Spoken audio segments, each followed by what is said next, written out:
साथीभाइ बहिनीहरू नमस्कार। आज हामी कक्षा 9 को विज्ञान तथा प्रविधि अन्तर्गत पहिलो एकाइमै अन्तिम भाग पढ्न जाँदैछौँ र आज हामी हाम्रो नापको लागि नभई नहुने कुरो जस्तै सबैभन्दा लिस्ट सबभन्दा न्यूनतम नाप कुनै यन्त्रको कति हुन्छ, हामीले नाप लिँदाखेरि कसरी औसत निकाल्ने, किन औसत निकाल्ने, ती सब कुराहरूको बारेमा अध्ययन गर्छौँ। तर आज ती पाठहरू सुरु गर्नुभन्दा अगाडि म पूर्व पाठको केही महत्त्वपूर्ण कुराहरूलाई एकचोटि हेर्छु है। तपाईले त्यसलाई पनि ध्यान दिएर हेर्नुस् र त्यसमा केही नबुझेको कुरा अझै बाँकी छ भने त्यसलाई बुझ्ने प्रयास गर्नुस् है त। र पूर्व पाठमा हामीले उपसर्गको बारेमा पढेका थियौँ र यसैगरी वैज्ञानिक सङ्केतन गर्ने तरिका सिकेका थियौँ। आजको नाप लिने बेलामा हामी तिनै वैज्ञानिक सङ्केतनको प्रयोग गरेर ती उपसर्गलाई म्याट्रिक प्रणालीमा परिवर्तित गर्ने अभ्यास पनि सँगसँगै गर्दै जाने भएको हुनाले हामी आज यो दोहोऱ्याउन गइरहेछौँ है त। र तपाईलाई थाहा छ नापको मेन फन्डामेन्टल बनाउने अब हामी एकाइ जसको भन्दा ठुला र साना एकाइहरूमा हामी एकाइहरूको लागि उपसर्ग जोडेर ती साना ठुला एकाइ बनाउँछौँ। ती एकाइहरू हुन् मिटर, ग्राम, लिटर। अब यसभन्दा साना एकाइहरू हेर्नुहोस् त मिलिमिटर, मिलिग्राम, मिलिलिटर।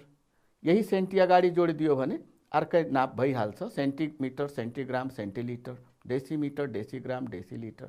भनेपछि यदि 1 ग्रामको 1000 भागको 1 भाग हामीले देखाउनु छ भने वा व्यक्त गर्नु छ भने त्यसलाई हामी 1 मिलिग्राम भन्छौँ। यसै गरी अरू एकाइमा तपाईले प्रयोग गर्नुहुन्छ मिली, सेन्टी, डेसी तपाईले याद राख्नुपर्ने है।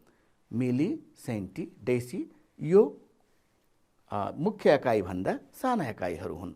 अनि त्यसपछि फेरि डेका, हेक्टो, किलो मुख्य एकाइ भन्दा ठुला एकाइहरू हुन्। र लगालग रहेका दुईवटा जुन एकाइहरू छन् तिनीहरूको बीचमा 10 गुणाको अन्तर छ भाइ बहिनीहरू। यो ग्राम भन्दा डेसिग्राम 10 गुणा सानो हुन्छ भने ग्राम भन्दा डेकाग्राम 10 गुणा ठुलो हुन्छ। यसै गरी डेकाग्राम भन्दा हेक्टोग्राम 10 गुणा ठुलो हुन्छ भने डेकाग्राम भन्दा सेन्टिग्राम 10 गुणा ठुलो हुन्छ। तपाईँ फेरि यो 100 ले गर्दा अल्मलिनु होला। 100 भनेको यो डी को 10 गुणा हो नि त। यहाँ ग्रामको 10 गुणा छ, यसको पनि 10 गुणा भने त 100 हो नि। यसै गरी यसको पनि 10 गुणा 100 हो, 100 को 10 गुणा 1000 हो, अनि यहाँ 100 को फेरि 10 गुणा 1000 हो। भनेपछि यहाँ दुईटा एकाइको बीचमा तपाईले 10 को अन्तर पाउनुहुन्छ। अब यसभन्दा माथि भनौँ यसभन्दा साना जुन सङ्ख्याहरू छन्, मिलीभन्दा साना उपसर्गहरू छन्, किलोभन्दा साना उपसर्गहरू छन्, थुप्रै छन्। अझ 4-5 वटा उपसर्गहरू पनि प्रयोग गरिन्छन्। तर म सबै अहिले आज चिनाउँदिनँ, ती सबैको सम्बन्ध देखाउँदिनँ। अहिले यो ठाउँमा भन्दाखेरि साना उपसर्गहरू, साना नाप देखाउने उपसर्गहरू र निलो डटको ठाउँमा मुख्य एकाइ भन्दा ठुला नाप देखाउने उपसर्गहरूलाई म यहाँ साइडमा राखेको छु भाइ बहिनीहरू। यहाँ हेर्नुहोस् त पिको, न्यानो, माइक्रो। माइक्रो भने जस्ट मिलीभन्दा सानो, माइक्रोभन्दा सानो न्यानो, न्यानोभन्दा सानो पिको। अनि यसै गरी किलोभन्दा ठुलो मेगा, मेगाभन्दा ठुलो गिगा, गिगाभन्दा ठुलो टेरा। तपाईँ नामै चिन्न चाहनुहुन्छ भने टेरा पछि फेरि पेटा हुन्छ, एक्सा हुन्छ। पिको भन्दा सानो भनेको फेम्टो हुन्छ, अट्टो हुन्छ। र यिनीहरूमा यदि तपाईले फरक हेर्नुभयो भने हजार गुणाको फरक छ भाइ बहिनीहरू। यहाँ हेर्नुहोस् त यहाँ 10 टु द पावर -6 छ भने यहाँ 10 टु द पावर -9 छ। 3 वटा 0, एक पछाडि 3 वटा 0 भनेको 1000 गुणाको फरक हो है। त यसरी यहाँ 1000 गुणा सानो, यसको भन्दा 1000 गुणा सानो पिको, पिको भन्दा 1000 गुणा सानो फेम्टो, फेम्टो भन्दा 1000 गुणा सानो अट्टो। यसै गरी मेगा भन्दा 1000 गुणा ठुलो गिगा, गिगा भन्दा 1000 गुणा ठुलो टेरा है। यो टेरा भन्ने टर्म कम्प्युटरमा युज हुन्छ नि, टेराबाइट है। पहिला गिगाबाइट हुन्थ्यो, आजभोलि टेराबाइटमा पनि मेमोरीहरू आइसक्यो भनौँ नि, कम्प्युटरको मेमोरीहरू राख्ने चलन भइसक्यो। अब यो टेरा भन्दा पनि ठुलो एकाइहरू छन्। मैले अघि भने पिटा, एक्सा। पिटा यसको 1000 गुणा ठुलो, टेराको 1000 गुणा ठुलो, र पिटा भन्दा पनि 1000 गुणा ठुलो के त एक्सा। त यसरी तपाईले यो दिमागमा राख्नुभयो र कुरा बुझ्नुभयो भने तपाईलाई एकाइको रूपान्तर गर्न सजिलो हुन्छ। यही कसरी हामी रूपान्तर गर्दाखेरि के अरू कुराहरू याद राख्ने त भन्दाखेरि यी कुराहरू त मैले अघिकै कुरा राखेँ। मुख्य एकाइ भन्दा साना एकाइहरू र यो मुख्य एकाइ भन्दा ठुला एकाइहरू। एकाइहरूलाई देखाउने उपसर्ग हुन्, त्यही भएर मैले एकाइ भनेको छु। किनभने यो मुख्य एकाइ भयो। मुख्य एकाइमा यदि हामी यी उपसर्गहरू जोड्यौँ भने यस एकाइ भन्दा साना एकाइ बन्छन् र यी उपसर्गहरू जोडिए भने मुख्य एकाइ भन्दा ठुला एकाइ भन्छन्। त्यही भएर मैले अघि एकाइ भने हो है। अब यसमा हामीले पहिलो कुरा के याद राख्नुपर्छ भने कुनै उपसर्ग भएको एकाइ भनेको जस्तै मिलिमिटर, सेन्टिमिटर, डेसिमिटर, किलोमिटर हैन, यी उपसर्ग भएका एकाइहरू भए। यदि हामी अर्को सानो वा ठुलो एकाइमा रूपान्तरित गर्नु छ भने सबभन्दा पहिला हामीले मुख्य एकाइमा परिवर्तन गर्नुपर्छ। भन्नुको अर्थ यदि किलोलाई डेकामा ल्याउनु पर्ने भए वा सेन्टीमा ल्याउनु पर्ने भए, किलोमिटरलाई सेन्टिमिटरमा ल्याउनु पर्यो भने पहिला यसमा परिवर्तित गर्ने हो, मिटरमा परिवर्तित गर्ने हो, अनि अर्को स्टेपमा मात्र सेन्टीमा परिवर्तित गर्ने हो। यो कुनै नियम होइन भाइ बहिनीहरू। हामीले यसो गर्दाखेरि हामीलाई काम गर्न सहज हुन्छ भन्ने कुरो मात्र हो, क्लू मात्र हो तपाईहरूको लागि, नियम होइन। दोस्रो बुँदा हेर्नुहोस् त, कुनै उपसर्ग भएको एकाइलाई ठुलो एकाइमा परिवर्तित गर्दा, कुनै उपसर्ग भएको एकाइलाई ठुलो एकाइमा परिवर्तित गर्दा मान अनुसारको ऋणात्मक घाताङ्कले गुणा गर्नुपर्छ। यसले भनौँ नि जुन उपसर्ग प्रयोग गरेका छौँ त्यो उपसर्गले कति मान देखाउँछ। जस्तै मिलीले 10⁻⁻3, किलोले 10⁻3 देखाउँछ। एउटाले नेगेटिभमा मान देखाइरहेको छ, अर्को पोजिटिभमा मान देखाइरहेको छ। यो मान नेगेटिभ वा पोजिटिभ जे भए पनि यदि तपाईले सानो एकाइलाई ठुलो एकाइमा लग्नु भएको छ भने, जस्तै सेन्टीलाई तपाईले किलोमा लानु खोज्नु भएको छ भने पहिला त सेन्टीलाई मिटरमा लानु पर्यो, सेन्टिमिटरलाई मिटरमा लानु पर्यो र त्यसरी लाग्दाखेरि यो जुन एकाइ छ यो नेगेटिभमै छ, नेगेटिभमै राखेर हामी मान निकाल्छौँ, मिटरमा आउँछ। तर मिटरलाई फेरि किलोमिटरमा लानु पर्यो भने त्यसबेला हामी यहाँ मान पोजिटिभ छ, 10⁻³ छ। हामी त्यसलाई ऋणात्मक पावर राखेर, साइन्टिफिक नोटेसनलाई वा वैज्ञानिक सङ्केतनलाई ऋणात्मक घाताङ्क राखेर अनि हिसाब गर्छौँ। यसको हामी प्र्याक्टिस पनि गरेका थियौँ है, सम्झाउनु भएको छ। मैले नियम दोहोऱ्याइदिए मात्र हो, नियम नभनौँ क्लू दोहोऱ्याइदिए मात्र हो। यसै गरी तपाईले कुनै उपसर्ग भएको एकाइलाई सानो एकाइमा परिवर्तित गर्नु छ भने त्यस बेला तपाईले त्यही उपसर्ग अनुसारको घाताङ्कलाई धनात्मक घाताङ्कमा राखेर, यदि ऋणात्मकमा त्यसको मान छ भने पनि तपाईले घाताङ्कलाई धनात्मकमा राखेर गुणा गर्नुपर्ने हुन्छ। र यसको कारण त तपाईँ बुझ्नु भएको छ। हामी जब ऋणात्मक घाताङ्क राखेर गुणा गर्छौँ त्यो भाग गरेको हो भाइ बहिनीहरू है, र धनात्मक घाताङ्कले गुणा गर्दाखेरि गुणा गरेको हो। यो कुरा अति महत्त्वपूर्ण भएको हुनाले गर्दा, हिसाब गर्दाखेरि पटक पटक प्रयोग हुने भएको हुनाले गर्दा मैले दोहोऱ्याइदिएको हुँ। अब हामी आजको मुख्य कक्षामा छिर्दैछौँ। तपाईँ यो 3वटा यन्त्र देखिराख्नु भएको छ। तीनैवटा यन्त्रले करेन्ट नाप्छ भाइ बहिनीहरू। तपाईले यो पहिला नदेख्या हुनसक्छ, नपढ्या हुनसक्छ। यो करेन्ट नाप्ने, करेन्ट भनेको धारा विद्युत नाप्ने, इलेक्ट्रिक करेन्ट नाप्ने यन्त्रहरू हुन्। यो डीसी भनेपछि डाइरेक्ट करेन्ट हो, तपाईले पछि विद्युत पढ्दाखेरि बुझ्नु होला। यो डीसीलाई वास्ता नगर्नुस्। ए भनेको एम्पियर पनि जनाउँछ यसले, एम्पियर भने यसको एकाइ हो, र यसले एमिटर पनि जनाउँछ। एमिटर भन्ने यो इन्स्ट्रुमेन्ट भयो, यो उपकरण भयो जसले विद्युत, धारा विद्युतको मान नाप्छ। अब तपाईँ यहाँ के पत्ता लगाउनु पर्यो त भन्दाखेरि यहाँ दिएको छ, हेर्नुहोस् त, दिएका एमिटरहरूले लिन सक्ने सबैभन्दा सानो नाप कति कति छन्, के फरक छ वा एउटै नाप देखाउँछन्। एकचोटि तपाईहरू अध्ययन गर्नुहोस् त, एकैछिनमा तपाईले सोच्ने मौका दिए है त। हेर्नुभयो, यो एम्पियर हो। यहाँ 0 देखि 1, 0 देखि 10, 0 देखि 100 तीनवटा मान देखाएको छ। तीनवटा मानको लागि यहाँ यो जुन छ नि नब, यसमा हामीले कनेक्सन गर्नुपर्छ। यदि तल्लो स्केलको लागि हो भने तपाईले यहाँ यसमा जोड्नु, एउटा तार त यही न्युट्रल यही जोड्नु पर्यो, अनि लाइभ वायर एउटा यहाँ जोड्नु पर्ने हुन्छ। यसो गर्नुभयो भने तल्लो स्केलले काम गर्ने भयो। र तपाईले यो बिचको स्केललाई काममा ल्याउनलाई यहाँ जोड्नु पर्यो, यहाँ बिचमा होइन, यहाँ छेउमा। त्यहाँ यहीँ हेर्नुहोस् त तल 50 लेखेको छ नि, 50 वाला स्केलको लागि यहाँ जोड्ने हो लाइभ वायरलाई, र माथिल्लो स्केलको लागि तपाईले यहाँ जोड्ने हो। भनेपछि यहाँ यस ठाउँमा जोड्दाखेरि यसले 1 एम्पियरको 10 भागको 1 भाग भनेपछि किनभने यहाँ तपाईले हेर्नुहोस् त कतिवटा खण्डहरू छन्, कतिवटा लाइन तानिएको छ। हेर्नुहोस् त यो लाइनदेखि यो लाइनको बिचमा 4 वटा भनेपछि यो लाइन समेत 5 वटा भयो।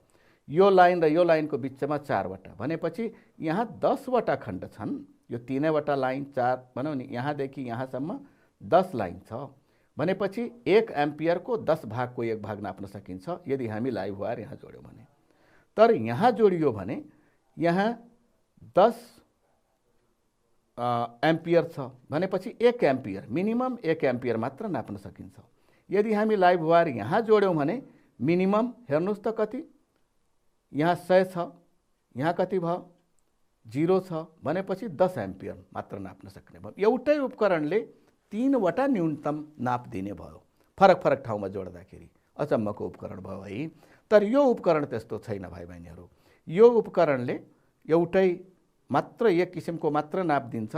जस्तै अब यहाँ हामीले तार जोड्दाखेरि यो एकचोटि यसो हेरौँ, 0 देखि 5 को बिचमा कतिवटा लाइनहरू छन्। यहाँ क्लियर भएन भने यहाँ हेर्नुहोस्, एउटै कुरा त हो नि, 4 भनेपछि यो एउटा पोइन्ट भयो। अब 1 2 3 4 अनि 5 भनेपछि 5 यहाँ छ, 0 यहाँ छ, बिचमा 5 खण्ड छन् भनेपछि 1 एम्पियर न्यूनतम नाप हो। यहाँ 1 पनि थियो अनि 1/10 0.1 पनि थियो अनि त्यसै गरी 10 पनि थियो न्यूनतम। यो अवस्थामा तपाईँ हेर्नुहोस् त, यहाँदेखि यहाँसम्म यहाँ 2 वटा अघिको जस्तै यहाँ 2टा जोड्ने ठाउँ छ लाइभ वायर। तपाईँ सबभन्दा न्यूनतम नाप लिने कुरा गर्नुभयो भने यो तल्लोमा भन्दा माथिल्लो यो 0 एम्पियर, यो 0.2 एम्पियर भाइ बहिनीहरू, यो 0.2 एम्पियर भनेपछि 0.1, यो 10 भागको 1 भाग त यही छ, यसको पनि 10 भागको 1 भाग भनेपछि 1 एम्पियरको 100 भागको 1 भाग हामी यहाँ नाप्न सक्छौँ यो माथिल्लो स्केलमा। 0.2 0.4 0.6 छ नि। 0.2 भनेको त 5 भागको 1 भाग हो नि, 10 भागको होइन, 5 भागको 1 भाग हो नि हो। अनि मैले यहाँ अलिकति यो 5 भागको 1 भाग भयो अनि त्यसको पनि 10 भागको 1 भाग यहाँ यस यन्त्रले नाप्न सक्ने भयो भनेपछि यी फरक फरक नाप दिन सक्ने यन्त्रहरू भए है। मैले किन यो कुरा तपाईले बुझाइरहेको छु त भन्दाखेरि अहिले यस उदाहरणपछि पनि हामी हेर्छौँ। यो त सामान्यतया तपाईले प्रयोग गर्ने स्केल भयो। यसमा माथितिर मिलिमिटर र सेन्टिमिटर देखाइएको छ भाइ बहिनीहरू। 1 2 3 4 लेखेको सेन्टिमिटर हो। तपाईले युज गर्ने 1 फुटको स्केल हो यो। र यो सानो सानो लाइनले यहाँदेखि यहाँसम्म वा 1 देखि 2 सम्म, 2 देखि 3 सम्म तपाईले लाइन गर्नुभयो भने यहाँ यसरी हेर्नुहोस्, यसलाई म ठुलो पारेको छु। यहाँ हेर्नुहोस् त, तपाईले यसको र यसको बिचमा लाइन गर्नुभयो भने यहाँ 10 वटा छ भनेपछि 1 सेन्टिमिटरमा 10 मिलिमिटर हुने भयो हो। र 10 मिलिमिटर यहाँ भएपछि यसले जम्मा कति नाप्न सक्ने भयो त 0.1 सेन्टिमिटर, वा तपाईँ त्यसलाई भन्न सक्नुहुन्छ 1 मिलिमिटर। 1 मिलिमिटर नाप्न सक्छ भने पनि भयो, 0.1 सेन्टिमिटर भन्न सक्नु भने पनि भयो। अझ तपाईले 0.1 सेन्टिमिटरलाई म यसलाई इङ्ग्लिसमा लेखेँ है त। 0.1 सेन्टिमिटरलाई तपाईले मिटरमा पनि त लान सक्नु पर्यो नि त एसआई युनिटमा हुँदाखेरि। सेन्टी भनेको 10⁻⁻² हो। तपाईले मिलिमिटरलाई सेन्टीमा लाँदै हुनुहुन्छ, ठुलोमा लाँदै हुनुहुन्छ, त्यस बेला माइनसमै राख्नुपर्छ। सानो एकाइलाई ठुलो एकाइमा लानु पर्यो भने उपसर्गको भ्यालु के गर्नुपर्छ त माइनसमा राख्नुपर्छ। अब तपाईले यहाँ डेसिमल त 1 अङ्कदेखि पहिले अगाडि छ, अर्को 2 अङ्क थप्नु पर्यो भनेपछि यहाँ हेर्नुहोस् त यति मिटर भयो भाइ बहिनीहरू। भनेपछि 1 मिटरको 1000 भागको 1 भाग है। 1 मिटरको 1000 भागको 1 भाग। मिली भनेकै त्यही हो नि, होइन त? मिली भनेको 10⁻³ होइन हो। त्यो कुरो यसरी पनि तपाईले हिसाब गरेर निकाल्न सक्नुहुन्छ। यो कुरा जान्नु पर्यो, प्रयोग गर्न जान्नु पर्यो कण्ठ गर्नुभन्दा। अनि यहाँ इन्चको कुरा गर्दाखेरि 1 इन्चलाई यहाँ हामीले कतिले भाग गर्नुपर्छ त? यहाँ हेर्नुहोस् त 2 र 3 को बिचमा यहाँ 16 खण्ड छ भाइ बहिनीहरू। 1 2 3 4 5 6 7 8 भएपछि यता पनि 8 छ, बुझ्नुहोस् 8 8 16। 1 इन्चलाई 16 ले भाग गर्दाखेरि 0.0625 इन्च। अब अर्को एउटा स्केल हुन्छ जसलाई हामी इम्पेरियल स्केल भन्छौँ, जसको प्रयोग नक्साहरूमा जग्गा नाप्नको लागि, क्षेत्रफल निकाल्नको लागि प्रयोग गर्ने गरिन्छ। त्यहाँ विभिन्न नापहरू हुन्छन् है, भने विभिन्न तरिकाले स्केल बनाइएका हुन्छन्। त्यसको 3 पाटा हुन्छ, 3 तरिकाको हुन्छ। त्यहाँ एउटा पाटामा 1 इन्चको 4 भागको 1 भाग नाप्न सकिन्छ, अर्को पाटामा 1 इन्चको 8 भागको 1 भाग नाप्न सकिन्छ, अर्को पाटामा 1 इन्चको 16 भागको 1 भाग नाप्न सकिन्छ।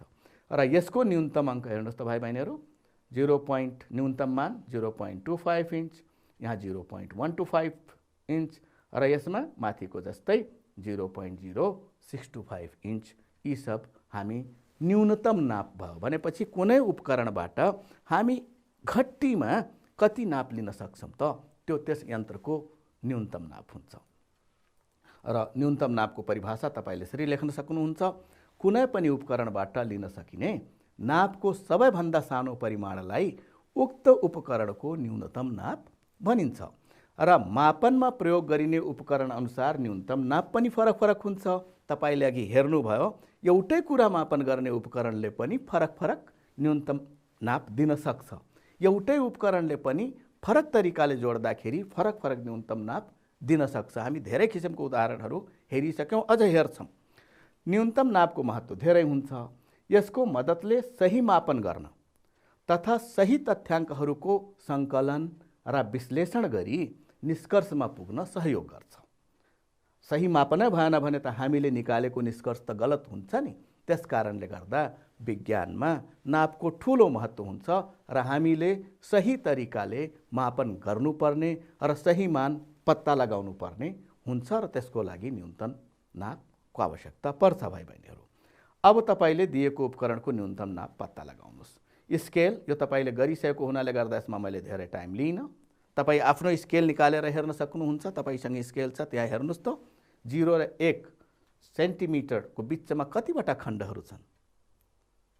त्यसो हो भने तपाईले यसबाट लिन सक्ने न्यूनतम नाप कति हो त? यसलाई ठुलो पारेर यहाँ देखाइएको छ, यही पनि गर्न सक्नुहुन्छ। सँगै स्केल भएन भने हो, अघि गरी पनि सक्नु भएको छ 0.1 सेन्टिमिटर है। अब यो प्रोटेक्टर हो भाइ बहिनीहरू, यो पनि तपाईसँगै भएको साधन हो। यसमा हामीले कति डिग्रीको एङ्गल नाप्न सक्छौँ? खास यसले त 0 देखि 180 डिग्रीको कोण नापेर देखाउन सक्छ, नाप्न सक्छौँ हामी। र यहाँ तपाईले हेर्नुभयो भने 10 र 20 को बिचमा वा 0 र 10 को बिचमा कुनै दुईवटा अङ्कहरूको बिचमा भएको कति खण्ड छन् त? त्यसलाई यहाँ डिटेलमा हेर्नुहोस्। अघिको जस्तै यहाँ पनि हामीले 10 वटै पाउँछौँ भनेपछि यसबाट हामीले न्यूनतम लिन सक्ने नाप 1 डिग्री हो है। अब तपाईँ यहाँ आउनुहोस्, अर्को उपकरण हेर्नुहोस् भाइ बहिनीहरू, के रहेछ यो? हातमा बाँध्ने घडी हो? होइन, यो स्टप वाच हो है। र स्टप वाचमा यहाँ 3 वटा, यहाँ हेर्नुहोस् त 3 वटा कुराहरू यहाँ 3 ठाउँमा थोप्लाहरू राखिएका छन्। एउटा यहाँ राखेको छ, त्यसपछि यहाँ राखेको छ, त्यसपछि यहाँ राखेको छ र माथि कुनै सिम्बल दिया छैन भाइ बहिनीहरू। यदि यो घण्टा भएको भए यहाँ मिनटको सिम्बल एउटा कमा वा यहाँ सेकेन्डको सिम्बल 2टा कमा हुन्थ्यो। त्यो छैन। भन्नुको अर्थ यो मिनट हो, यो सेकेन्ड हो, यो सेकेन्डको पनि टुक्रा हो। हेर्नुहोस् त, यस्तो छ नि। अब यहाँ के भयो त? यो मिनट भयो। अनि अर्को 2टा यहाँ भएको डिजिटले के देखाउँछ? सेकेन्ड देखाउँछ। यदि तपाईले यदि कुनै समय, सबभन्दा छोटो समय नाप्नु पर्यो भने यसले कति समयसम्म देखाउन सक्छ त? पहिला यो चल्छ, यो चलेर यो 10 पुगेपछि अनि त्यसपछि यहाँ फेरि 1 आउँछ। यसमा 10 पुगेपछि अनि त्यसपछि फेरि अब यो 60 सेकेन्ड भयो हैन। 60 सेकेन्ड पुगेपछि अनि यहाँ फेरि के हुन्छ त? यहाँ 10 हैन, 60 सेकेन्ड पुगेपछि फेरि यहाँ के आउँछ त? 1 मिनट आउँछ, किनभने 1 मिनटमा 60 सेकेन्ड।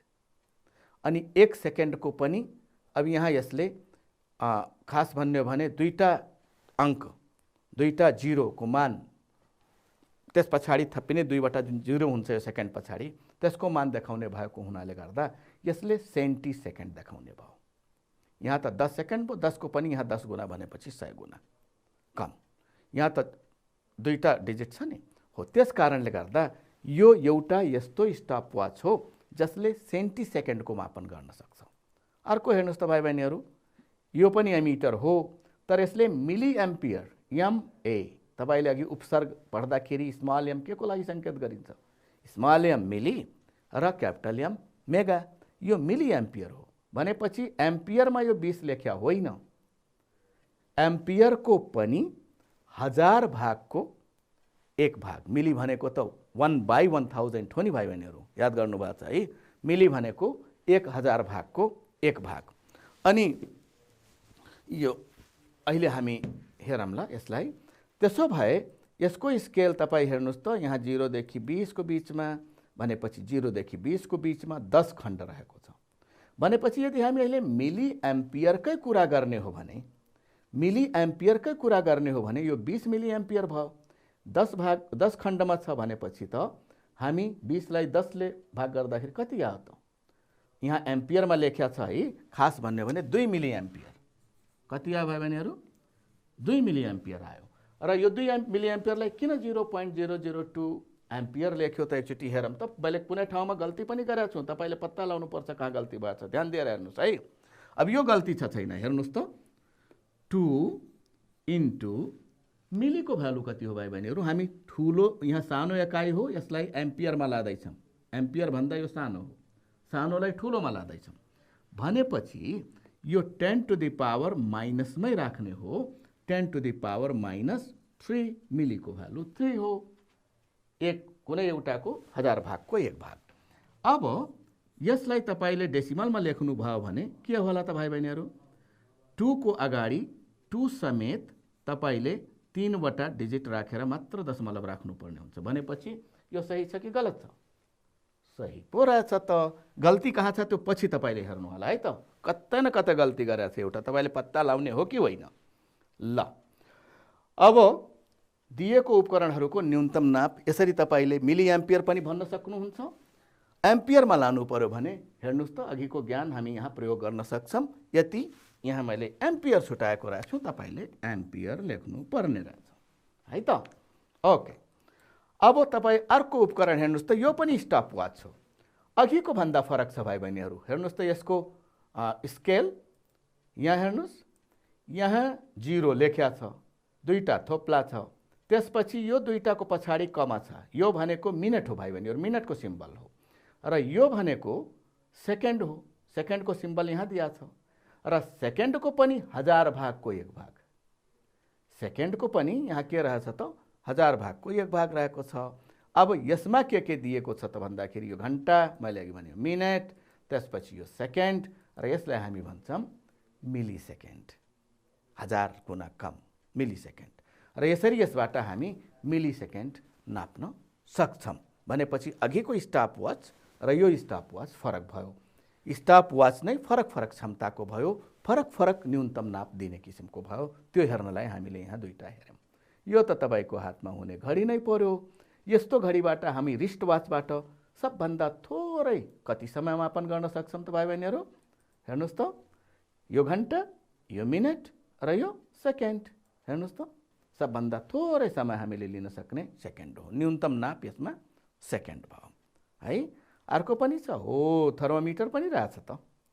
थर्मोमिटरमा यो थर्मोमिटर प्रयोगशालामा प्रयोग गर्ने थर्मोमिटर भयो। र यस थर्मोमिटरमा तपाईले न्यूनतम कति नाप लिन सक्नुहुन्छ हेर्नको लागि स्केललाई हेर्नुहोस् त। 10 देखि 20 को बीचमा यहाँ कतिवटा खण्ड छ भाइ बहिनीहरू? 1 2 3 4 भनेपछि यो समेत 5। भनेपछि यो 10 डिग्री सेन्टिग्रेड हो। डिग्री सेन्टिग्रेड यहाँ छ हेर्नुहोस् त, डिग्री सेन्टिग्रेड हो। 10 डिग्री सेन्टिग्रेडलाई हामी 5 ले भाग गर्नु पर्यो, कति आयो? हो 2 डिग्री। त यसरी हामी 2 डिग्री सेन्टिग्रेडको तापक्रम यहाँ न्यूनतम नापको रूपमा रहेको पाउँछौँ। कतै त्यो एकै हुनुपर्छ भन्ने कुरो छैन है। अब अर्को उपकरण पनि हेरौँ नि। हेर्दा त एमिटर जस्तै छ, तर यहाँ हेर्नुहोस् त ए लेख्या छ होइन है, यो भोल्ट मिटर हो भाइ बहिनीहरू है। विद्युतको भाषामा यसलाई हामी भोल्टेज नाप्नको लागि वा पोटेन्सियल फरक नाप्नको लागि प्रयोग गर्छौँ भनेर भनिन्छ। तपाईले पछि आउने पाठहरूमा यी कुराहरू पढ्नुहुन्छ, त्यही भएर अहिलेदेखि नै परिचित गराउन खोज्या हो। अब यो भोल्टमा व्यक्त गरेका छ, अनि यहाँ 1 र 2 को बीचमा कति खण्ड छ त्यहाँ तपाईले स्पष्ट देख्नु भएन भने यहाँ हेर्नुहोस् त भाइ बहिनीहरू, यो 10 वटा खण्ड छ भनेपछि तपाईले यो 10 वटा खण्ड यो 2 भोल्टलाई 10 ले डिवाइड गर्नु पर्यो भनेपछि कति भोल्ट हामीले नाप्न सक्ने भयौं त 2 डिवाइडेड बाइ 10 भनेपछि 0.2 भोल्ट न्यूनतम नाप भयो।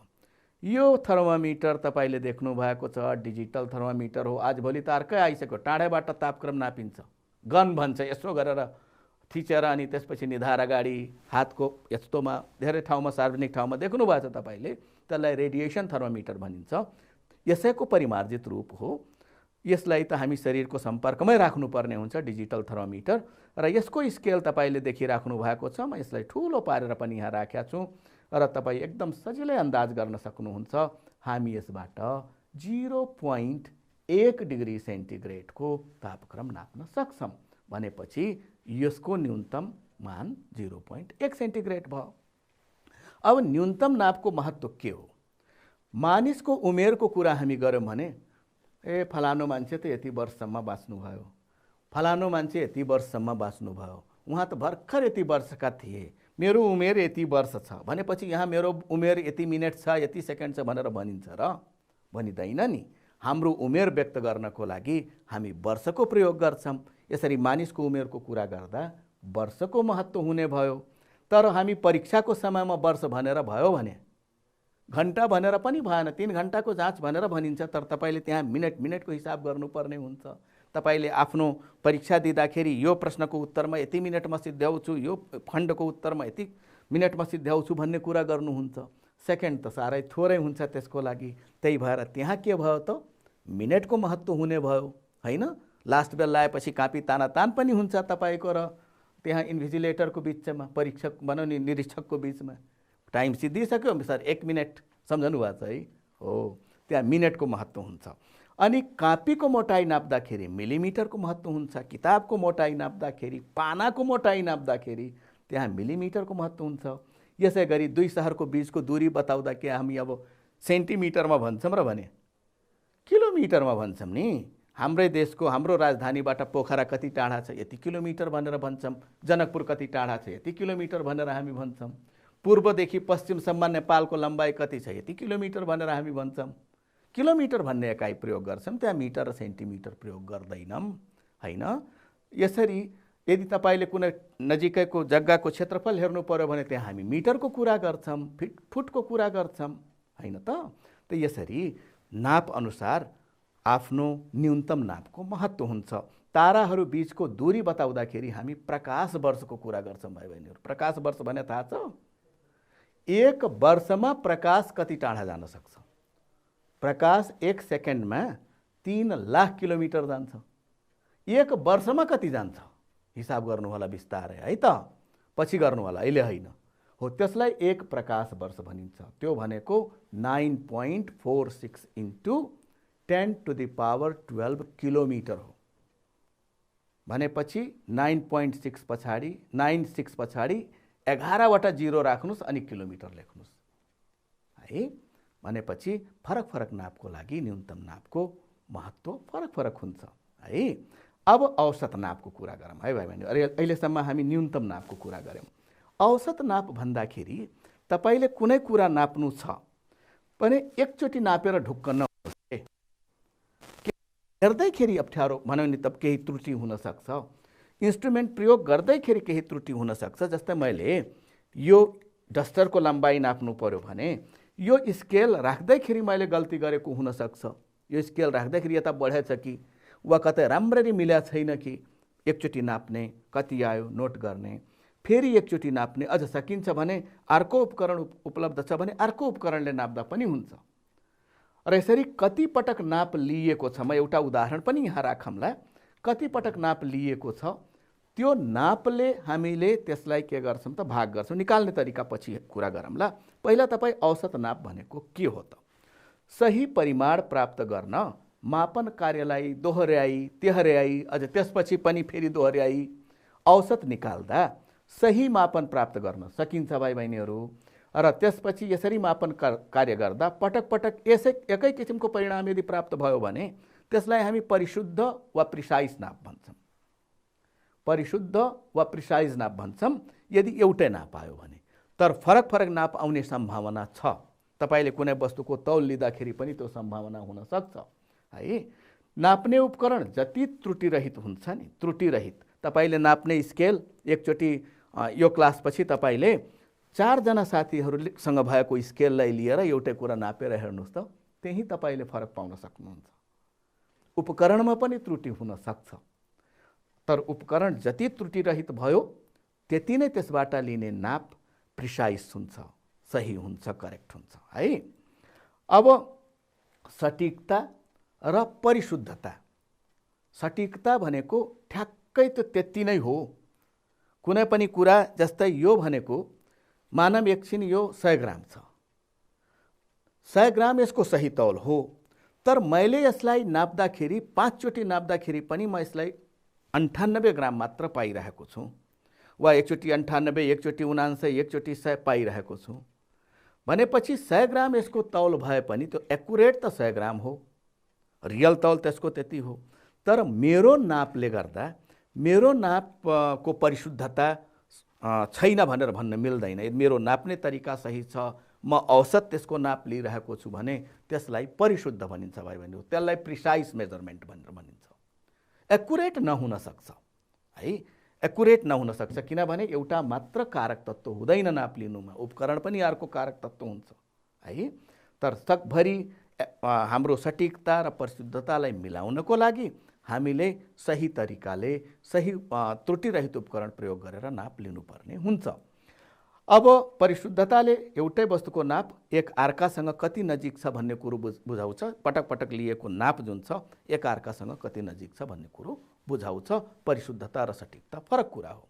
अब औसत नापको आवश्यकता किन भनेर भनेको छ, तर आवश्यकता भन्दाखेरि हामी कसरी यसलाई किन हामी औसत नाप लिन्छौँ, कसरी लिन्छौँ त्यतातिर हामी जाऊँ है त। कुनै पनि परिमाण प्राप्त गर्न मापन कार्यलाई दोहोर्याई तेह्र्याई लिएको नापहरूको जोडलाई जति पटक नाप लिएको हो नि त्यति नै सङ्ख्याले भाग गर्नुपर्छ। यदि मैले 3 पटक नाप लिएको छु भने सबै नापलाई जोड्ने र 3 ले भाग गर्ने। यदि मैले 2 पटक मात्र नाप लिएको छु, औसत निकाल्न खोजेको छु भने त्यो दुवै नापलाई जोड्ने अनि त्यसपछि 2 ले भाग गर्ने, किनभने 2 पटक मात्र नाप्या हो नि। हो यसरी हिसाब गरेपछि जुन नाप आउँछ नि त्यसलाई हामी के भन्छौँ त, औसत नाप भन्छौँ भाइ बहिनीहरू। अनि एउटा उदाहरण यहाँ दिएको छ। यदि एउटा ढुङ्गालाई 20 मिटरको उचाइबाट सिधै तल खस्ने गरी छोडिएको छ र त्यसलाई खस्न लागेको समय 4 पटक अवलोकन गरिएको छ। ढुङ्गा यहाँ हेर्नुहोस् त खसालेको, खोइ खसेछ हो त। यो ढुङ्गा यहाँबाट यहाँसम्म खस्दाखेरि हामीले नोट गरेको जुन समय छ जसको लागि स्टप वाच युज गर्नुपर्छ, त्यो समय मानव पहिलो पटक हामीले नाप लिँदा हामी 2 सेकेन्ड पायौँ। 2 सेकेन्ड हामी देख्यौँ, अवलोकन गर्दा त्यति समय पायौँ। दोस्रो पटक 1.9 सेकेन्ड मात्र पायौँ। तेस्रो पटक 2.1 सेकेन्ड पायौँ र चौथो पटक 1.8 सेकेन्ड पायौँ। यो पाउने कारण किन फरक फरक हो त? उपकरण एउटै हो भनेपछि हामी जुन बेला त्यसलाई अन गर्नुपर्ने हो, अफ गर्नुपर्ने हो, कुनै बेला थोरै त्रुटि हुन सक्छ हो। त्यसै कारणले गर्दा हामी यसलाई के गर्यौँ त 3-4 पटक नाप्यौँ। 4 पटक नापिसकेपछि हामी यसको औसत समय, यसलाई खस्न लागेको औसत समय निकाल्नको लागि यी 4वटा नापलाई जोडेछौँ भाइ बहिनीहरू। हेर्नुहोस् 2 + 1.9 + 2.1 + 1.8 र त्यति सेकेन्डलाई हामीले 4 ले भाग गर्यौँ। किनभने 4 पटक नापेको छ नि। अब 4 ले भाग गर्दाखेरि हामी प्राप्त गर्यौँ 1.95 सेकेन्ड भनेपछि यसलाई कति समय लाग्यो भन्दाखेरि हामीले कति युज गर्नुपर्ने भयो त अब 1.95 सेकेन्ड है। यो मोर प्रिसाइज भयो। अब तपाईले आजको पाठबाट कति सिक्नुभयो भन्ने कुरा भन्दा म छोटोमा आजको पाठलाई छोटोमा दोहोऱ्याउन चाहन्छु। आज हामी मुख्य रूपले 2वटा कुरा मात्र हेरेका छौँ। एउटा न्यूनतम नाप, अर्को औसत नाप र अघिल्लो पाठको कुरा केही दोहोऱ्याएका छौँ। त्यो महत्त्वपूर्ण भएको हुनाले गर्दा र तपाईँ अब कुनै हिसाब गर्दाखेरि तिनीहरूको प्रयोग गर्नै पर्ने भएको हुनाले गर्दा त्यो अति महत्त्वपूर्ण छ भनेर त्यसलाई दोहोऱ्याइदिया हो। अब तपाईले न्यूनतम नाप भन्नाले के थाहा पाउनुभयो? कुनै पनि उपकरणबाट सही तरिकाले सही रूपमा लिन सक्ने न्यूनतम नाप, सबभन्दा थोरै नाप कति हो त्यसलाई हामी न्यूनतम नाप भन्यौं। औसत नाप भनेको कुनै पनि नाप लिँदाखेरि त्यसलाई 3-4 पटक नापेर त्यो सबै नापलाई जोडेर र जति पटक नाप लिएको हो त्यसले भाग गरेर प्राप्त भएको नाप हो। अब यस अवस्थामा तपाई अब यी प्रश्नहरूको उत्तर दिने प्रयास गर्नुस् त दिएको उपकरणमा न्यूनतम नाप कति हो? यहाँ एउटा मेजरिङ सिलिन्डर देखाइएको छ र यहाँ गन्न गाह्रो होला भनेर तपाईले छुट्टै यहाँ देखाइएको छ 500 देखि यहाँ 450 देखि 500, 400 देखि 450 र त्यसको बीचमा यहाँ खण्ड दिएको छ। तपाईले गन्न गाह्रो भएको छ भने 10 खण्ड छ है, 10 खण्ड छ। अब तपाईले आफै अन्दाज गर्नुस् त यसबाट कति मिलिलिटर नाप्न सकिन्छ। यो मिलिलिटर हो भन्ने कुरा यहाँ देखाइएको छ। यसको र यसको बीचमा 50 मिलिलिटर छ। 50 मिलिलिटरलाई यहाँ 10 वटा खण्डमा बाँडिएको छ। अब तपाईले हिसाब गर्नुस् है त कुन सही होला हेर्नुस् त। हो 5 मिलिलिटर। अब त्यसपछि 10 टु द पावर 9 मिलिमिटर भनेको कति मिटर होला? 10 टु द पावर 9 मिलिमिटर भनेको कति मिटर होला भनेर तपाई एकचोटि वैज्ञानिक संकेतनको आधारमा पत्ता लगाउनुस् त। मिलिमिटर भनेपछि 10 टु द पावर माइनस कतिले गुणा गर्ने हो यसलाई? 10 to the power 9 into 10 to the power मिलीको भ्यालु कति हो? -3 भनेपछि तपाईले थाहा पाइसक्नुभयो यो कुन सही हो त? 10 टु द पावर 6 मिटर है। अब अर्को प्रश्न हेर्नुस् त भाइ बहिनीहरु, 3 पटक लिएको कुनै वस्तुको लम्बाइको नाप 28 सेन्टिमिटर, 27 सेन्टिमिटर र 27 सेन्टिमिटर छ भने त्यस वस्तुको औसत नाप कति हुन्छ होला? एक पटक 28 सेन्टिमिटर आछ, 2 पटक 27 आछ भनेपछि तपाई तीनटालाई जोड्नुस् र 3 ले भाग गर्नुस् कति आउँछ? हेर्नुस् त तपाईले निकालेको उत्तर र यहाँ निकालेको उत्तर मिल्यो मिलेन? 27.33 सेन्टिमिटर आउनु पर्छ होला, गरी हेर्नुस् है। त्यसपछि चौथोमा यहाँ एउटा चित्र देखाइएको छ। चित्रमा देखाइएको एनोरोइड ब्यारोमिटरमा, यो एनोरोइड ब्यारोमिटर भाइ बहिनीहरु तपाई परिचित हुनुहुन्न, यो घडीको जस्तो देखाइएको छ। यो पारो रहित ब्यारोमिटर हो है, पारो रहित, पारो नभएको ब्यारोमिटर हो र यसले चापको एकाइलाई मिलिमिटर एचजी मा देखाइरहेको छ है। र यसलाई यो स्केललाई अलिकति ठूलो पारेर यो 760 एमएमएचजी, यो 750 एमएमएचजी, यहाँ तल फेरि 1000 एमएमएचजी, अर्को फेरि यहाँ कति भनेको छ त 1000, यहाँ देखिएन, माथिको क्लियर देखिएको छ, मैले पनि क्लियर देखिन है। अनि यहाँ माथि हेर्नुस् त 750 760 10 को फरक छ, यहाँ पनि 10 कै फरक हुनुपर्छ, यो 1010 हुनुपर्छ, तर यो क्लियर भयो नि त। अब यो 2 राउन्ड भनेपछि यहाँबाट 0 बाट सुरु भएको यो एक चक्कर लगाएर एउटा माथिल्लो युनिट देखाउँछ भने अर्को चक्कर फेरि लगाउँदाखेरि तल्लो युनिट देखाउँछ भन्नु खोजे हो। अब ठीक छ, उपकरणतिर नजाउँ। यो 10 को ग्यापमा 10 लाइन छ भाइ बहिनीहरु भनेपछि कति एमएमएचजी होला आफै विचार गर्नु होला र तपाईको उत्तर मेरो उत्तर यहाँ देखाएको छ मिल्यो मिलेन? 1 एमएमएचजी है। अब यी प्रश्नहरू सार्नुस् र यसको उत्तर तपाई लेख्नु होला फुर्सदमा, अहिले लेखिराख्नु परेन। न्यूनतम नाप भनेको के हो? न्यूनतम नापका कुनै 2 वटा फाइदा बताउनुहोस्। औसत नापको परिभाषा दिनुहोस्। वैज्ञानिक नाप लिँदा औसत नाप लिनुको कारण स्पष्ट पार्नुहोस्। नापको सटीकता र परिशुद्धतालाई केले असर गर्छ? यसको उत्तर तपाईले लेखेर आफ्नो गुरुबा गुरुआमालाई देखाउनु होला र मलाई विश्वास छ आज तपाईले पढेको कुरा राम्ररी बुझ्नु भएको छ र यसलाई आज मात्र प्रयोग गर्ने हैन भाइ बहिनी। मैले भने विज्ञानमा जुनसुकै पाठ, जुनसुकै एकाइमा जहाँ हिसाब गर्नुपर्ने छ त्यहाँ तपाईले प्रयोग गर्ने हो र त्यो हाम्रो दैनिक जीवनमा पनि विभिन्न क्षेत्रमा प्रयोग गर्नुपर्ने हुन्छ। त्यसकारणले गर्दा त्यसलाई राम्ररी फेरि सिक्ने प्रयास गर्नु होला र अहिलेलाई धन्यवाद। फेरि अर्को क्लासमा भेट हुन्छ।